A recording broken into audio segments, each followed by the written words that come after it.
बच्चों हमने बताया था आपको कि आज हम द्विघात जो हमारी टॉपिक चल रहा है तो उसका हम क्या करेंगे, आज गुणनखंड करेंगे और उसके शून्य को तथा गुणांकों के बीच जो संबंध होता है उसमें सत्यता उसकी जांच करेंगे। ठीक है, कि LHS बराबर इसके RHS के आता है या नहीं आता है। सबसे पहले इसका क्या करना है, हमें शून्य ज्ञात करने हैं। शून्य ज्ञात करने का मतलब है हमें इसको क्या करना पड़ेगा, इसके जो दो मूल होते हैं उनको ज्ञात करेंगे, यानी कि दो शून्य होते हैं उनको क्या करेंगे, फाइंड आउट करेंगे। ये तुमने कक्षा 8 में भी पढ़ी होगी, गुणनखंड विधि द्विघात समीकरण की कैसे होती है। आई होप ये आपको आती होगी, बट अगर नहीं आती तो ध्यान से देखिए कैसे करना है। x² - 2x - 8, अगर हमें शून्य ज्ञात करने हैं इसका मतलब इसको हमें क्या करना पड़ेगा, 0। ठीक है, इसको 0 करना पड़ेगा शून्य ज्ञात करने के लिए, मूल ज्ञात करने के लिए। अब हम इसके क्या करते हैं, गुणनखंड। गुणनखंड कैसे करते हैं ध्यान से देखिए। जो सबसे लास्ट वाला पद है, जो सबसे लास्ट वाला पद है उसमें क्या है भाई, 8 है। ये तो हमारे पास गुणा करके आना। ऐसे दो टुकड़े तुम्हें चूज करने हैं, ऐसे दो टुकड़े देखने हैं जिनका गुणा करके कितना है, लास्ट वाला अंक यानी कि 8 मिल जाए। और जो इससे अगला चिन्ह होता है ये क्या का चिन्ह है, माइनस का। ये काय का चिन्ह है, माइनस का। और घटाकर कितना मिल जाए तुम्हें, 2 मिल जाए। जो इससे अगला ये हमें क्या होना चाहिए, मिल जाना चाहिए। क्लियर, यहां तक क्या कहा हमने, एक बार फिर से देख लीजिए। लास्ट वाला जो पद है ये गुणा करके आना चाहिए उन दो टुकड़ों से। ठीक है, जो तुम चूज करोगे। अभी देखते हैं कैसे देखते हैं कि गुणा करके कितना आना चाहिए, 8। और जो चिन्ह यहाँ पे है माइनस है तो घटा के 2 आना चाहिए। अगर प्लस होता तो जोड़ के कितना आना चाहिए था, 2 आना चाहिए था। तो अब यहाँ पे क्या हो जाएगा, हमने टुकड़े चूज किए, एक तो हमने कर लिया 4 और एक कर लिया 2। क्लियर ये बात है यहाँ तक। देखो इनकी गुणा करके देखो, 4 दूनी 8 और 4 में से 2 गए 2। क्लियर है। अब ये काय का बच रहा चिन्ह यहाँ पे, माइनस का। तो इसलिए जो बड़ी वाली वैल्यू होगी वो हमें माइनस करनी पड़ेगी और घटा के भाई प्लस करना पड़ेगा, जब भी तो घटेंगे आपस में। तो 4 में से 2 जाके माइनस के बचेंगे क्योंकि माइनस के ज्यादा है, तो इसलिए माइनस का 2x। अब तुम्हें इसमें कुछ नहीं करना है, सिर्फ यहाँ पे क्या करना है, इसमें x लगा दीजिए, इसमें x, और इसके स्थान पे जो बीच वाला पद है इसके स्थान पे रख दीजिए। x² - 4x और प्लस का 2x और माइनस के 8 = 0। यहां तक बात समझ में आई।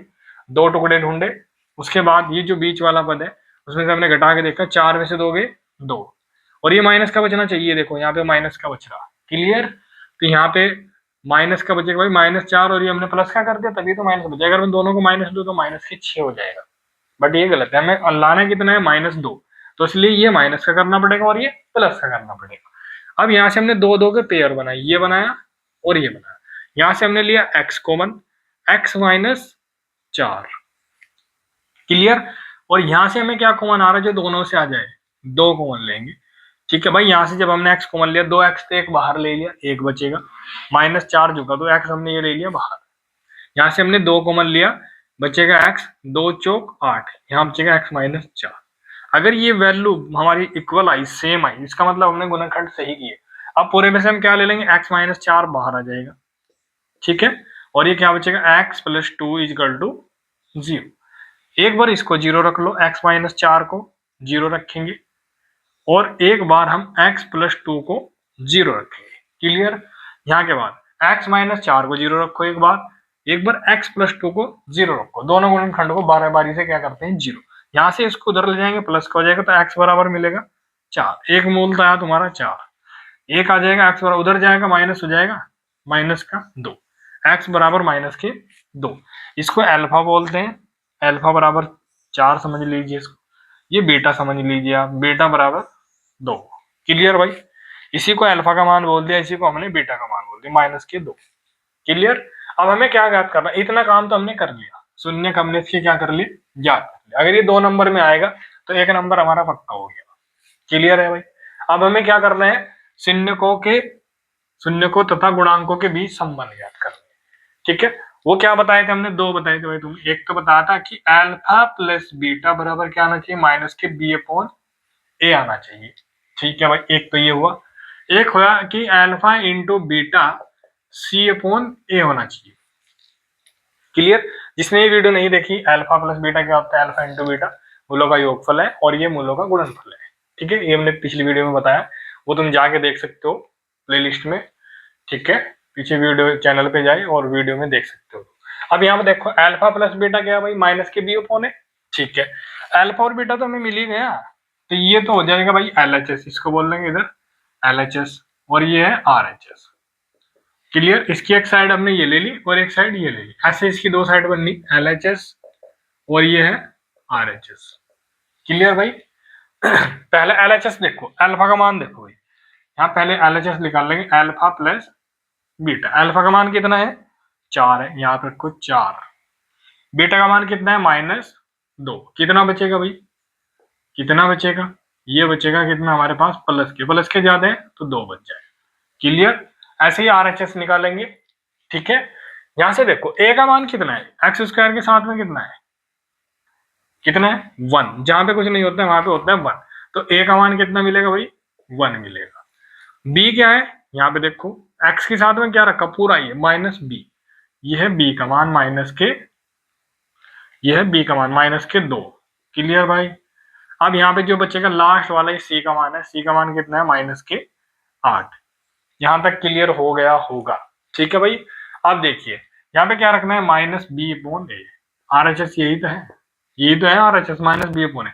b की वैल्यू क्या है -2, माइनस की जगह पे तुम यहाँ रखोगे तो माइनस माइनस क्या हो जाएगा, एक माइनस ये, जब तुम इसको उठा के यहाँ रखोगे माइनस माइनस प्लस हो जाएगा, ये हो जाएगा 2/a का मान कितना है भाई 1, तो 1 से काटोगे तो कितना बचेगा 2।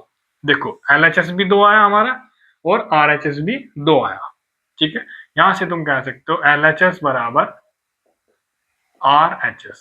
क्लियर, ये हमारे पास क्लियर है इतनी बात, ठीक है। अब इधर का काम तो हमने कर लिया भाई, देखो ये यानी कि सत्य है बात कि मूलों का योगफल क्या होता है -b/a ही होता है। क्लियर, अब इधर चेक करेंगे अल्फा इंटू बीटा। अल्फा क्या है 4, ठीक है भाई, अल्फा इंटू बीटा, अल्फा कितना है 4 इंटू बीटा का मान कितना है -2, ये है -2, 4 दूनी 8 -8 हो जाएगा भाई। क्लियर, ठीक है। अब यहां तक क्लियर हुआ तुम्हारा। C/a, C की वैल्यू कितनी है -8, ठीक है। C/a ज्ञात करना है हमें, C की वैल्यू है -8, a का मान कितना है, a का मान है 1, जब -8 को 1 से डिवाइड करोगे तो -8 ही तो आएगा, तो ये भी बराबर है, ये भी बराबर है, इसका मतलब इधर भी LHS बराबर किसके आ गया RHS के आ गया। क्लियर भाई, इसका मतलब गुणनफल वाली बात भी क्या है संबंध की हमारी ये सत्य है। क्लियर है, ठीक है। सबसे पहले क्या किया हमने, शून्य ज्ञात किए। शून्य ज्ञात करने का एक ही तरीका है, गुणनखंड विधि से हम उसको ज्ञात कर सकते हैं। अगर हमें गुणनखंड नहीं मिलते हैं तो श्रीधराचार्य से हम क्या कर लेते हैं, फाइंड आउट कर लेते हैं, ठीक है, वो भी बताएंगे क्या होता है। अब ये चेक कीजिए इसमें, फिर इसने कहा कि शून्य को तथा गुणांकों के बीच संबंध ज्ञात कीजिए। गुणांक क्या होते हैं ABC, शून्य क्या होते हैं अल्फा बीटा जो हमने ये निकाले, और ABC ये गुणांक है, इनमें संबंध होता है योगफल -b/a, गुणनफल C/a। इसका मतलब इधर की वैल्यू बराबर होनी चाहिए, तो अल्फा बीटा ये निकल ही गया, इनको जोड़ के देखेंगे तो 2 आया, फिर हमने -b/a करके देखा वो भी 2 आया, इसका मतलब LHS बराबर किसके आ गया RHS के आ गया। फिर यहां से चेक करेंगे अल्फा इंटू बीटा C/a होता है, हमने गुणा करके देखा तो -8 आया, फिर हमने इसमें C/a में यूज करके देखा इनके गुणांक कितना है -8, तो इसका मतलब ये भी करेक्ट है। तो इस तरह का क्वेश्चन बन सकता है, ये भी ज्यादा मोस्ट इंपोर्टेंट क्वेश्चन की सीरीज में आता है, ये भी मोस्ट इंपोर्टेंट क्वेश्चन है, मोस्ट इंपोर्टेंट क्वेश्चन तुम इसको बोल सकते हो, ठीक है। इसी मैं ये नहीं कह रहा कि क्वेश्चन यही आएगा, इस तरह का इंपोर्टेंट इसी टाइप के क्वेश्चन बन सकते हैं, ठीक है। यानी कि क्वेश्चन यहाँ पे इक्वेशन कुछ भी दे देगा, ये वाली इक्वेशन, ठीक है, वो तुम्हें करना ऐसे ही है, ठीक है ना। क्लियर, नेक्स्ट क्वेश्चन एक और लाते हैं इसी पे, ताकि तुम्हें अच्छे से क्या हो जाए, क्लियर हो जाए, ठीक है। आज के लिए इतना ही रखते हैं, नेक्स्ट वीडियो में मिलते हैं कल। Thank you.